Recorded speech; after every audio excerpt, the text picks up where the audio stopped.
Deaths in Glenmorach Manor, a fiction novel. Written by Shirley, read by Sir Lawrence Olivier.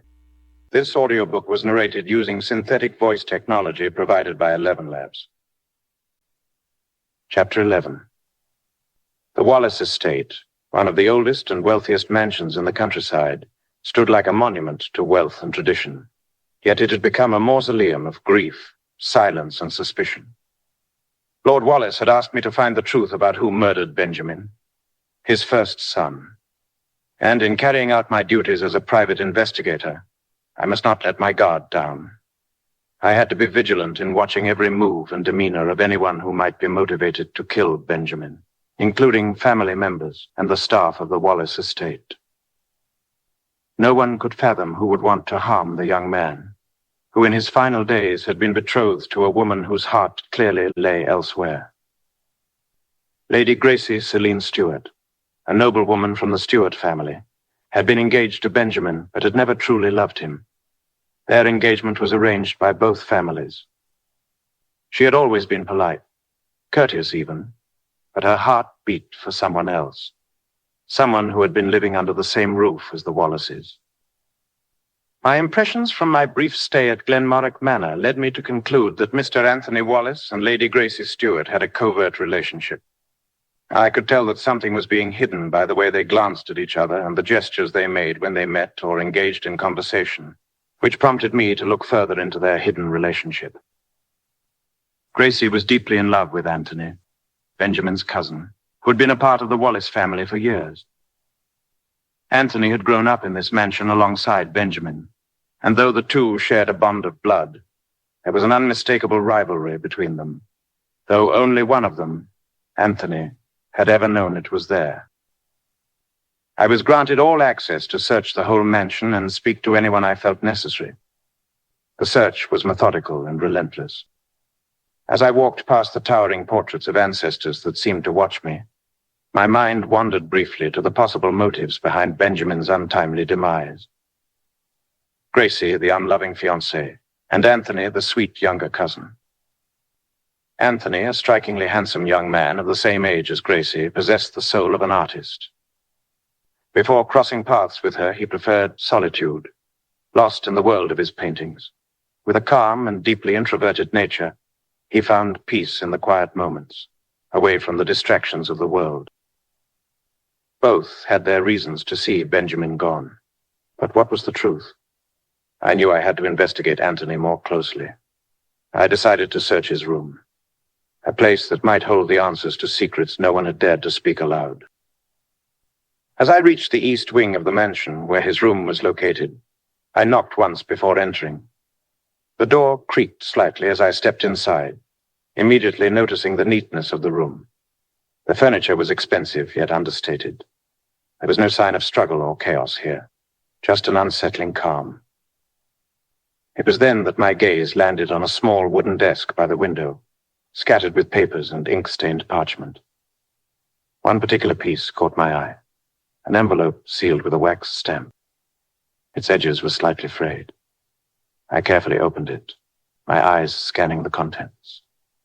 My darling Anthony, I can no longer live in the shadow of this lie. We can start over and make a life for ourselves, just the two of us, as we always should have been. I'm ready, my love. And I know you are too. Love you forever, Gracie.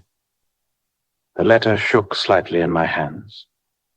I could almost hear the desperation in her words. There was no doubt now. She had been planning to leave Benjamin, but her love for Anthony had clouded her judgment, perhaps even led her to make a fateful decision. But I wasn't finished.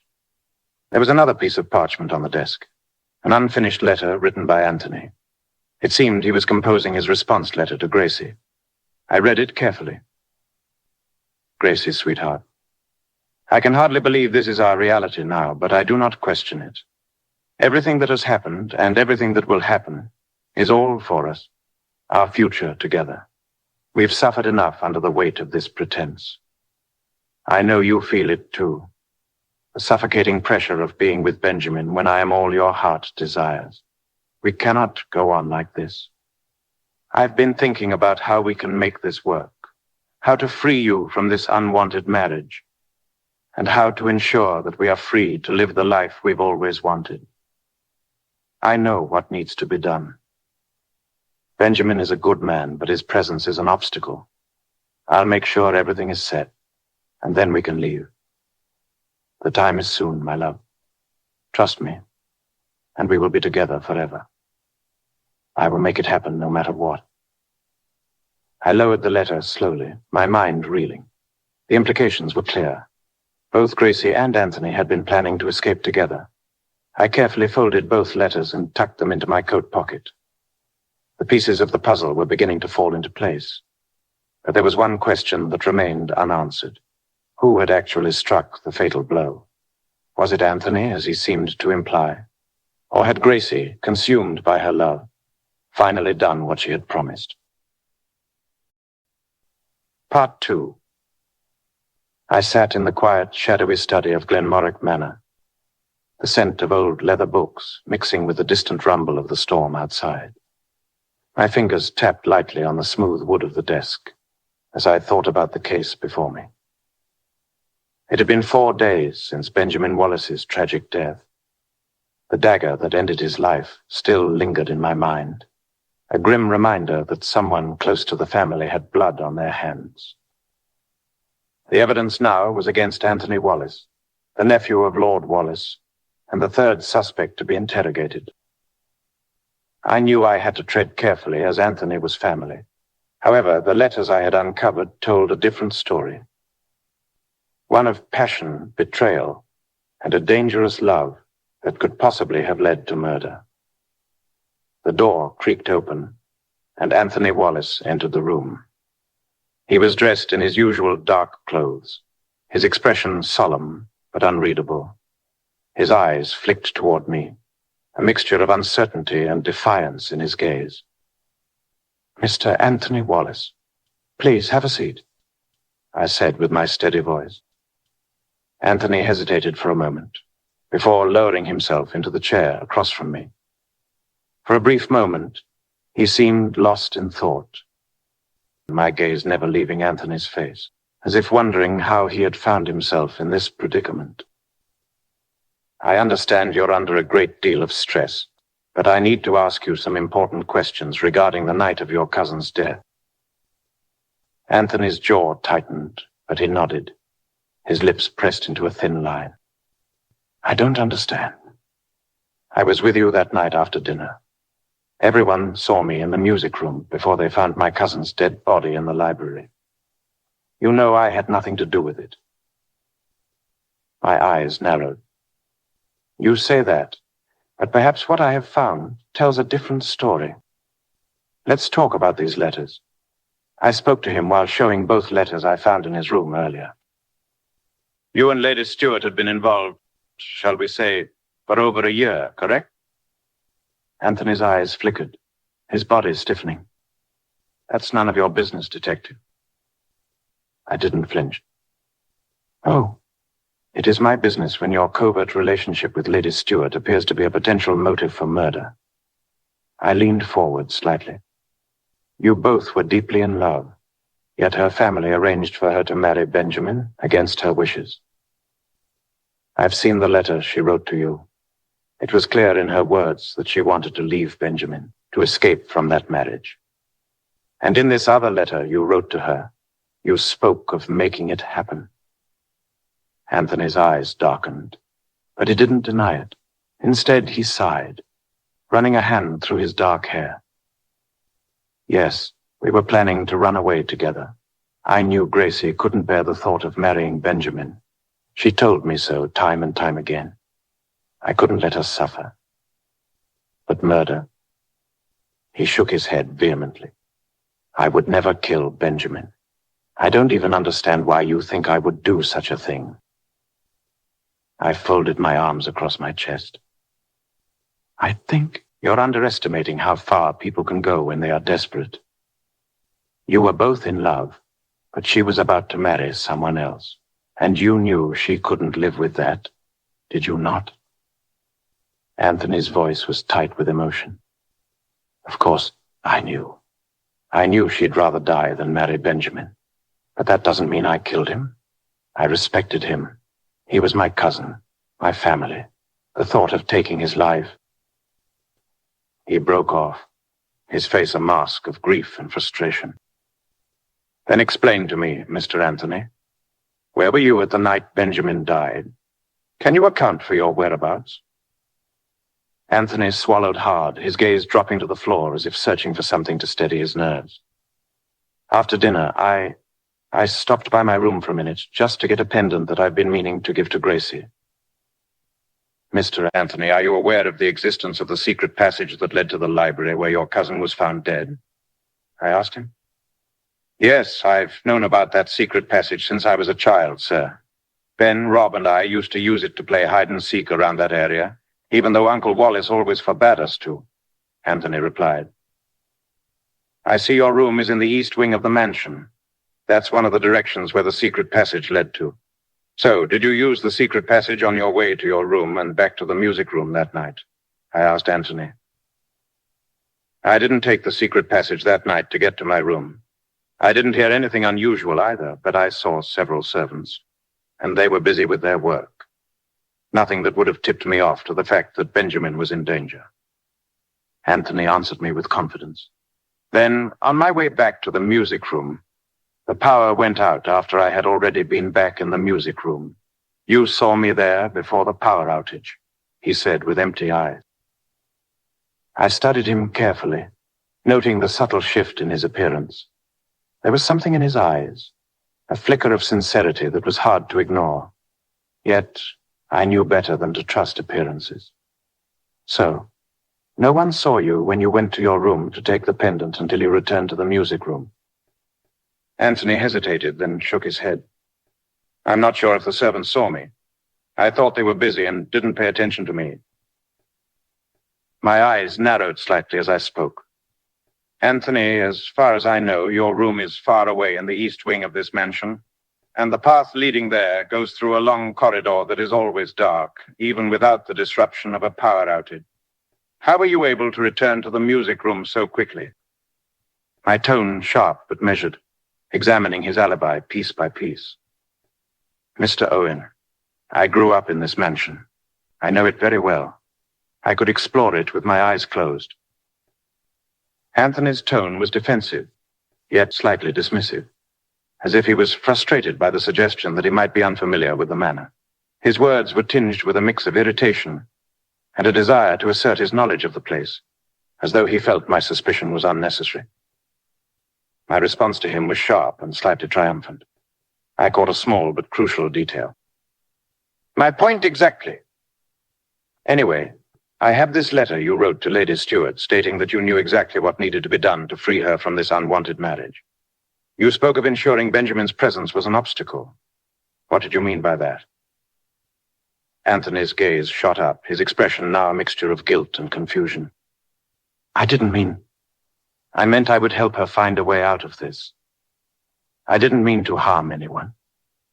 I was just desperate to be with her, to give her the life she deserved. Mr. Anthony, I'm asking you again. What do you mean by saying Benjamin's presence was an obstacle? I insisted that he answer precisely to that statement. How did you feel after you found out Benjamin was dead?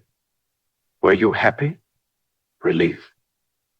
He answered with a mix of frustration and desperation. His voice was full of emotion.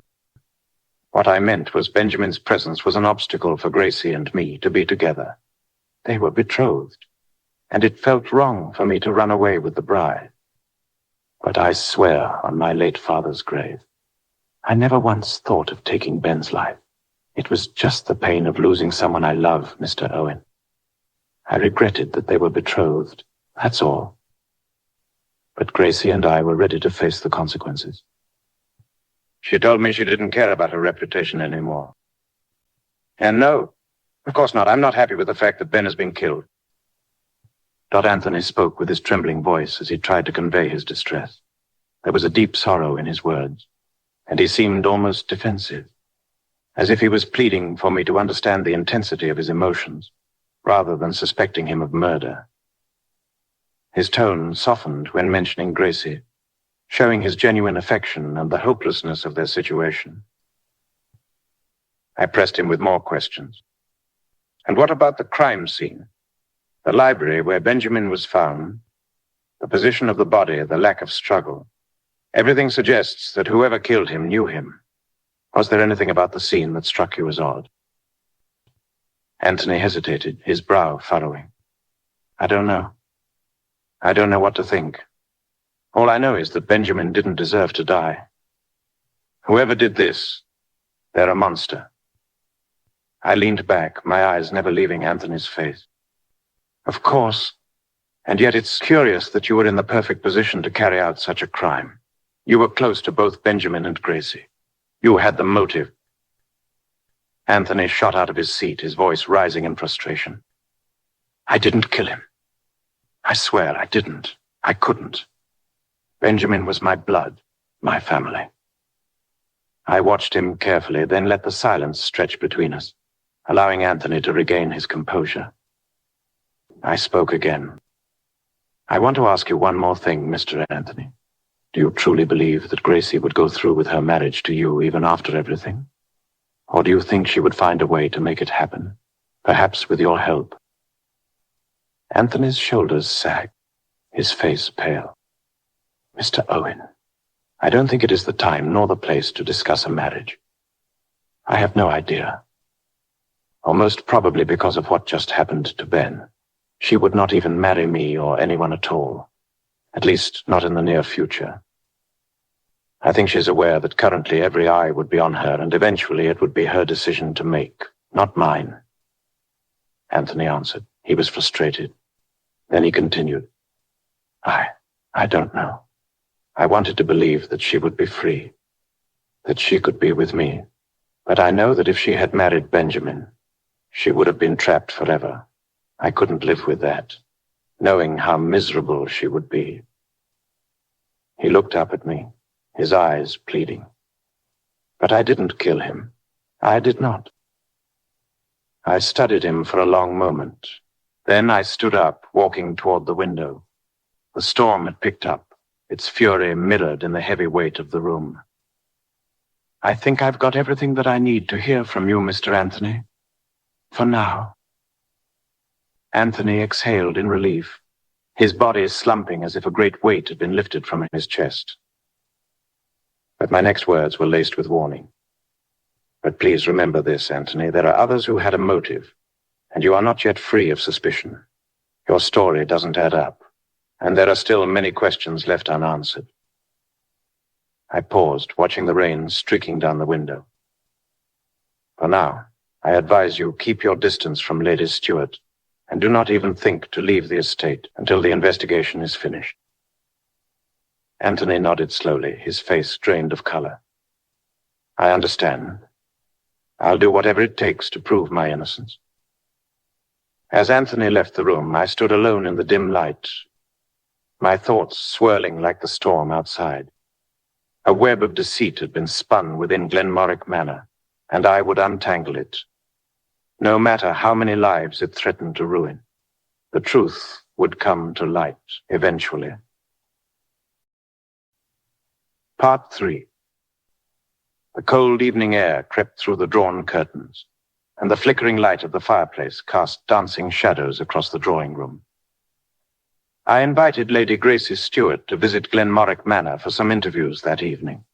She sat in a chair near the hearth, her hands folded tightly in her lap, eyes downcast, as if the weight of her thoughts were too heavy to bear. I stood at the edge of the room, holding the letter that had been found in Anthony's room. I watched her for a moment, assessing her. Was she grieving? Was she guilty? Or was she simply a woman caught in a web of deceit and broken promises? My task as a private investigator hired by Lord Wallace was to find his son's murderer, to sift through the lies, the emotions, and the actions to find the truth. I cleared my throat, breaking the silence. Lady Stuart, I appreciate you taking the time to speak with me today. I trust you understand the reason for your visit to Glenmorach Manor this evening. Gracie lifted her gaze to meet mine. Her eyes were puffy, as though she'd been crying. But there was something else in them, a certain coldness, or perhaps a resolve that I couldn't quite place. She nodded, but said nothing. She inhaled sharply, her lips trembling for a moment. I know. It's about Benjamin's murder. Her voice wavered, though I wasn't sure if it was genuine or if she was putting on an act. I nodded, looking down at the letter in my hand. I found this, my lady. It was addressed to Mr. Anthony Wallace. It was written by you. Her breath hitched, and I saw a faint blush spread across her cheeks. She said nothing, though her hands trembled ever so slightly in her lap. I asked her, unfolding the letter slowly, "May I read you a few excerpts from it?" She nodded, her gaze not leaving the floor. I read aloud, glancing at her as I did. My heart aches every moment I'm near Benjamin, but it is you I truly long for. It seems clear that your feelings for Anthony were quite strong, my lady. Is this true? Her face flushed deeply, but she remained silent. Her jaw tightened, as though struggling with the weight of her own emotions. Then I continued with my question. I need to understand, my lady. Were you planning to leave Benjamin? Were you planning to run away with Mr. Anthony Wallace? Her eyes flickered toward me then, and for a brief moment I thought I saw the truth flicker behind them. She exhaled slowly, her voice barely a whisper as she answered. Yes. Yes, we were planning to run away. I couldn't bear the thought of the wedding, of being forced into a life with Benjamin when I didn't love him. I love Anthony. We were going to leave. We had made plans. Plans? What kind of plans, my lady? I repeated, stepping closer. How far had you gone in preparing to escape? Her hands clenched into fists in her lap. We were going to meet the night before the wedding, and then we'd leave. Somewhere far away, somewhere no one could find us. I nodded, taking in the information. So, it's safe to say you and Mr. Anthony had every intention of being together. I paused, watching her carefully. She had gone pale, her lips quivering. But Benjamin was standing in your way. Isn't that right? Her eyes snapped to mine, a mixture of panic and guilt crossing her features. What are you implying, Mr. Owen? I leaned forward, folding my arms across my chest. I'm not implying anything. I'm simply stating facts. You and Anthony wanted to run away together. Benjamin was in your way. He was your fiancé, and your wedding was approaching. You had no intention of marrying him. Gracie swallowed hard. I never wanted to marry him. But that doesn't mean... She broke off, as though she didn't know what to say next. Doesn't mean you'd kill him. I finished for her. She froze, her eyes widening. No, Mr. Owen, I would never. I couldn't have done that. You saw me the whole evening after dinner that night. I didn't go anywhere anyone couldn't see me. My lady, sometimes the murderer doesn't need to kill the victim with their own hands, my lady. I said, trying to bluff her. I studied her for a long moment, and I unfolded the letter again and read further. I will not marry him. I would rather die than live without you. I looked up at her. That's a strong statement, isn't it, my lady? One that might imply desperation. She bit her lip, her gaze falling to her hands again. I was desperate. I couldn't bear the thought of being married to someone I didn't love. But I never wanted anything like this. I never wanted him dead. I spoke softly. You say you didn't want him dead, but you admit to feeling trapped. You admit you wanted to leave him, to run away with Anthony. Her voice trembled as she responded. But I didn't kill him. I couldn't. You must believe me. Yes, I was upset. I hated the thought of the wedding. But I didn't want him dead. I just wanted to be with Anthony. I'm not accusing you of murder, at least not yet. I paused for a moment, allowing the silence to stretch between us. But I need to ask you, and I need you to be honest with me. Was there any point during that night, the night Benjamin was murdered, where you might have been alone with him? Did you have any opportunity to end it all, to remove him from the picture? Her face grew pale, and she shook her head vigorously. No, I swear it. I wasn't alone with him. Everyone saw me the whole time that night. I didn't do it, Mr. Owen. I studied her closely to find if there was something in her voice that sounded sincere. But in my line of work, sincerity could be deceiving. She could have been lying, or she could have been telling the truth. Then if you didn't do it, do you know who else would have had a reason to kill Benjamin? Who else stood to gain from his death? Her eyes darted to the window as though searching for an answer, but she came up empty. Finally she spoke, her voice barely a whisper. I don't know, Mr. Owen. I truly don't know. I don't want to point my finger at anyone only to release me from your accusation. You are the detective. It's your job to find the truth. I nodded slowly, sensing the complexity of the situation deepening. I'll be in touch, Lady Stewart. But I must tell you this. Everyone is a suspect until proven otherwise. She stood up then, her face ashen. I understand. I just want this nightmare to end, Mr. Owen. I didn't respond. I simply turned and left, the weight of the conversation lingering in the room like an unspoken truth. The next step was actually the crucial one I should have taken at the beginning, searching Benjamin's bedroom and his study room. I was certain there was something there that could shed light on the situation and offer clues to uncover the motive behind his murder that night.